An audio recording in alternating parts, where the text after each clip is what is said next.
The Last Hours in Paris by Ruth Druart, published by Headline, and this is a dual timeline novel that is set in both 1944 Paris, so during the war, and 1963 Brittany. This, in fact, is a proof copy, so if you are wanting to go and buy this book at a bookshop, the cover you need to look for looks more like this. The novel opens in 1963 Brittany. We meet Joséphine, who is the daughter of Elise. Joséphine is now 18 years old, and she is living with her mother and with her aunt, as it were. And she has never known her father. So the family story is that her father is called Frédéric, but she has no sense at all of him. And this is beginning to weigh heavily upon her. She needs to know, it's a gap in her life, but everybody around her is kind of, damping down the embers and saying, no, you don't need to know. It's all in the past. It's all in the past. And this isn't good enough for her because, emotionally she needs to know who actually was her father. So she decides to trawl through her mother's private belongings and she finds her birth certificate.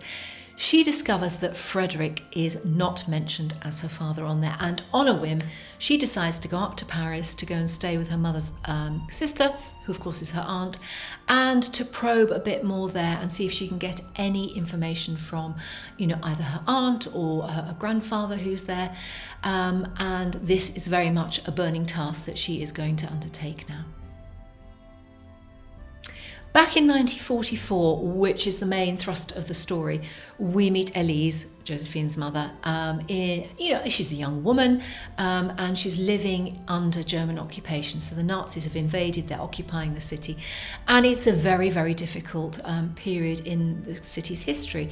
The French have very little to eat, there are blackouts, it's very much a meagre existence they have to eke out. Meanwhile, the Boche, so the Nazis, are busy travelling around in big cars and they're eating to their heart's content. And they're living the life of Riley, with their young women and it's much easier for them. And the French obviously can see what's going on. We discover that Elise is actually helping some young Jewish children to flee across the border to Switzerland, and so I guess is part of the resistance. And that part of the story is very evocative of what it might have been like during World War II.